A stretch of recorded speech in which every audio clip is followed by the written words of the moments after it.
ஸ்ரீமதே ராமானுஜாய நமக. தினம் ஒரு திவ்ய பிரபந்தம் தொடரிலே இன்றைக்கு 2207வது பகுதி. திருமங்கை ஆழ்வார் அருளிய திருவள்ளுகூற்றிருக்கை ஏக பாசுர பிரபந்தத்தை அனுபவித்துக் கொண்டிருக்கிறோம். அதிலே இன்றைக்கு அனுபவிக்கப் போகும் பகுதி 10வது பகுதி. இதுவரை ரதபந்தத்தில் அமைந்திருக்கக்கூடிய 37 அடிகள், திருவள்ளுகூற்றிருக்கைக்கு 46 அடிகள் உண்டு. அதில் 37 அடிகளை நாம் அனுபவித்து நிறைவு செய்திருக்கிறோம். இதுவரை உண்டானதுதான் ரதபந்தத்தில் அமைந்திருக்கக்கூடிய செய்யுள். இனிமேல் வரக்கூடியது ஒரு துதி மாதிரி ரதபந்தத்தில் அமையாது. ரதத்தில் மேலும் கீழும் 2 பகுதிகள், நடுவிலே எம்பெருமான் எழுந்தருளக்கூடிய இடம் இருக்கிறது அல்லவா, அந்த இடத்தில் இருப்பது போன்ற ஒரு அமைப்பிலே இந்த பகுதி அமைந்திருக்கிறது. அதனை இன்று அனுபவிக்கலாம். பாசுர பகுதி. குன்றா மது மலர்ச்சோலை வன்கொடி படப்பை வருபுனல் பொன்னி மாமணி அலைக்கும் சென்னல் ஒன் களனி திகழ்வனம் உடுத்த கற்போர் புரிசை கனக மாளிகை நிமிர்கொடி விசும்பில் இளம்பிறை துவக்கும் செல்வம் மல்கு தென்திருக்குடந்தை அந்தணர் மந்திர மொழியுடன் வணங்க ஆடரவு அமளியில் அரிதுயில் அமர்ந்த பரம நின்னடியினை பணிவன் வரும் இடர் அகல மாற்றோ வினையே.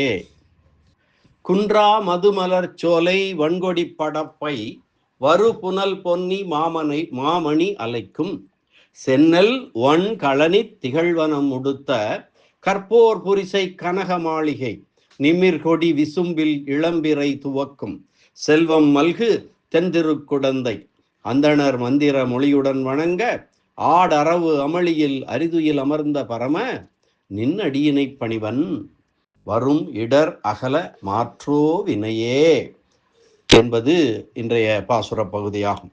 இதற்கு முதலிலே பதவுரை பார்க்கலாம். குன்றா மது, குறையாத தேனையுடைய, மலர்ச்சோலை பூக்கள் நிறைந்த சோலைகளை உடையதும், வன்கொடி படப்பை அழகிய கொடிகளை உடைய தோட்டங்களை உடையதும், வரு புனல் எப்போதும் பெருகுகின்ற நீரையுடைய, பொன்னி காவேரியானது, மாமணி சிறந்த ரத்தினங்களை அலைக்கும் அலையறிந்து கொளிக்க பெற்றதும், சென்னல் ஒன் களனி சென்னல் பயிர்களாலே அழகிய வயல்களை உடையதும், திகழ்வனம் உடுத்த விளங்குகின்ற வனங்களை 4 புறங்களிலும் உடையதும், கற்போர் புரிசை வித்வான்கள் வாழும் நகரமாயிருப்பதும், கனகம் மாளிகை நிமிர் பொன்மயமான மாளிகைகளில் இருந்தும் மேல்முகமாய் ஓங்குகின்ற கொடிகளானவை, விசும்பில் ஆகாயத்தில் உள்ள இளம்பிறை பாலச்சந்திரனை துவக்கும் தொடப்பெற்றதும், செல்வம் மல்கு செல்வம் நிறைந்ததுமான தென்திருக்குடந்தை அழகிய திருக்குடந்தையிலே அந்தணர் பிராமணர்கள் மந்திரம் மொழியுடன் வணங்க வேத சுக்தங்களை சொல்லிக்கொண்டு வணங்கும்படியாக ஆடு அரவு அமளியில் படமெடுத்தாடுகிற ஆதிசேஷனாகிற சயனத்தில் படுக்கையிலே அரிதுயில் அமர்ந்த யோகனித்திரை செய்வதில் ஈடுபட்ட பரம சர்வேஸ்வரனே, வரும் இடரகல உன்னை அடைவதற்கு நேரக்கூடிய தடைகளை நீக்க நின் அடியினை பணிவனுடைய 2 திருவடிகளை வணங்குகிறேன். வினை அத்தடைகளை மாற்று போக்கி அருள வேண்டும் என்பதுதான் இந்த பதபத அர்த்தம். இந்த பாசுர பகுதிக்கான வியாக்கியான விவரணத்தை பார்க்கலாம். இனி கிடந்தவாறு எழுந்திருந்து பேசு என்று திருச்சந்த விருத்தத்திலே திருமலைசை ஆழ்வார் ஆறாவமுதனை பார்த்து சொன்னார். திருக்குடந்தை ஆறாவமுதனை பார்த்து கிடந்தவாறு எழுந்திருந்து பேசு என்று. அவர் அடியார் நியமித்தால் அப்படியே செய்கின்றவனாகையாலே நீர்மைக்கு சௌலபியத்துக்கு எல்லை நிலமாய் அழகுக்கு ஓர் உறைவிடமான ஆறாவமுது ஆழ்வாரை நம்மாழ்வார் சரணடைந்தது போல சரணமடைகிறார் இந்த ஆழ்வார். குன்றா மதுச்சோலர் மலர்ச்சோலை குறையாத தேன் வெள்ளத்தையும் அவற்றை பெருகவிடும் மலர்களையும் உடையதான சோலைகளை உடையதாய், எருவும் நீருமிட்டு வளரும் சோலையானால் மதுமலர்கள் குன்றக்கூடும். ஆறாவமுது ஆழ்வாருடைய கடாட்சமாகிற கருணையாகிற அமுத வெள்ளத்தாலே வளர்கிற சோலையாகையாலே நித்திய வசந்தமாய் பெருகுகிறது.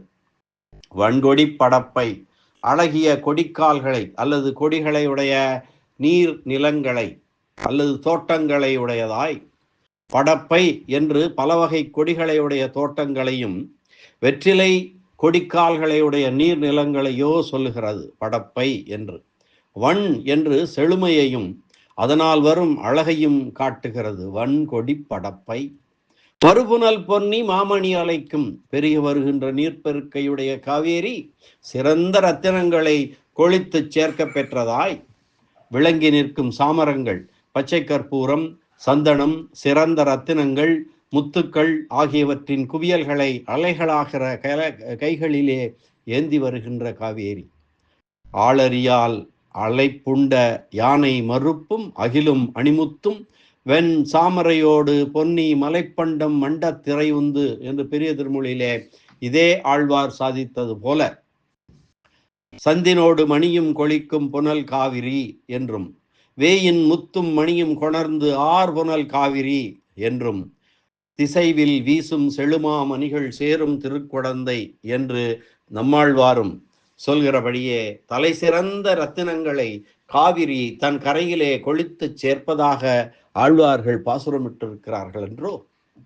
சென்னல் ஒன் கழனி, இந்த காவிரி தாயாலே காவிரி ஆற்றாலே செழித்து வளர்கின்ற செந்நெற்களை உடைத்ததாயிருக்கையாலே அழகாக இருக்கும் வயல்களை உடையதாய் திகழ் வனம் உடுத்த நீர்பெருக்காலே செழித்து திகழும் வனங்களாலும் சூழப்பட்டதாய் கற்போர் புரிசை திசைவில் வீசும் செழுமாமணிகள் என்று திருவாய்மொழியிலே நம்மாழ்வார் சொன்னபடியே திசைவில் வீசும் செழுமாமணிகள் என்ற இடத்தில் உணர்த்த பெற்ற திக்கட்டும் பரவிய புகழையுடைய திருமழிசை ஆழ்வார் போல்வாரான பேரறிவாளர்கள் அறிஞர்கள் நித்தியவாசம் செய்யும் நகரியாயிருப்பதாய் கற்போர் புரிசை.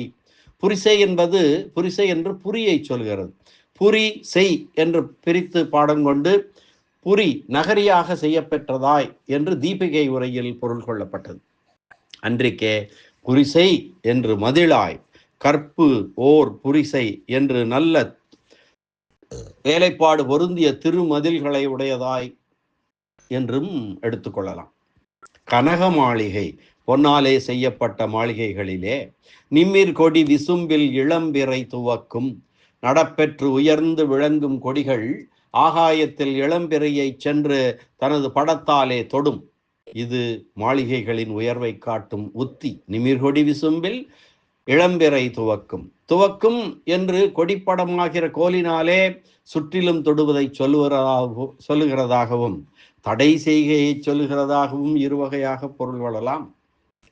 நிமிர்கொடி விசும்பில் இளம்பிறை துவக்கும் செல்வம் மல்கு தெரிந்திருக்குடந்தை, தலை சிறந்த செல்வத்தையும் இனிமையையும் உடைய திருக்குடந்தையிலே செல்வம் மல்கு என்று செல்வச் சிறப்பையும் தென் என்று இனிமையையும் சொல்லுகிறது. இதுவரை திருக்குடந்தையினுடைய சிறப்பை இந்த வரிகளிலே சொல்கிறார் திருமங்கையாழ்வார். அந்தணர் மந்திரம் மொழியுடன் வணங்க வேற்று பயனை கருதாத எம்பெருமானையே பயனாக கொண்டவர்களாய் வேதம் வல்லவரான அந்தணர்கள் இரகசியமான வேத மந்திரங்களையும் வேதாந்த சூக்தங்களையும் கொண்டு வணங்க ஆடு அரவு அமிழியில் அரிதுயில் அமர்ந்த பரம எம்பெருமானுடைய திருமேனி ஸ்பர்ஷத்தாலே விரிக்கப்பட்ட படங்களை உடைய திரு அனந்தாழ்வானாகிற படுக்கையில் உலகத்தை காப்பதையே சிந்தித்து கொண்டே கண் வளர்ந்தருளுகையாலே நீயே சர்வேஸ்வரன் என்று தோற்றும்படி இருப்பவனே. ஆடு அரவு, படமெடுத்து ஆடக்கூடிய அரவு.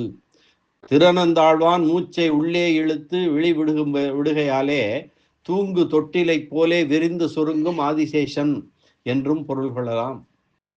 நின் அடியினை பணிவன், உன்னுடைய திருவடிகளிலே சரணம் புகுந்தேன், நீயே கைவிட்டாலும் என்னை கைவிடாத உன் திருவடிகளையே உபாயமாக உறுதி கொண்டேன் என்கிறார் ஆழ்வார். நின் அடியினை பணிவன், வரும் இடர் அகல, உன் திருவடிகளையும் ஸ்வரூப ரூப குணங்களையும் அனுபவிப்பதற்கு தடையாக இந்த உலகிலே ஏற்படும் விரோதிகள் நீங்கும்படியாக வரும் இடர் அகல மாற்றோ வினையே, சம்சார சம்பந்தமாகிற மகாபாபத்தை போக்கி அருள வேண்டும் என்று வேண்டுகிறார் ஆழ்வார். அடியினை பணிவன் வருமிடர் அகல மாற்றோ வினை, அடியேன் என்னுடைய ஆன்மாவின் ஸ்வரூப அனுரூபமாக தனித்தன்மைக்கு ஏற்ப தேவரீரை உபாயமாக பற்றி உன்னுடைய திருவடிகளில் அடைக்கலம் புகுந்தேன்.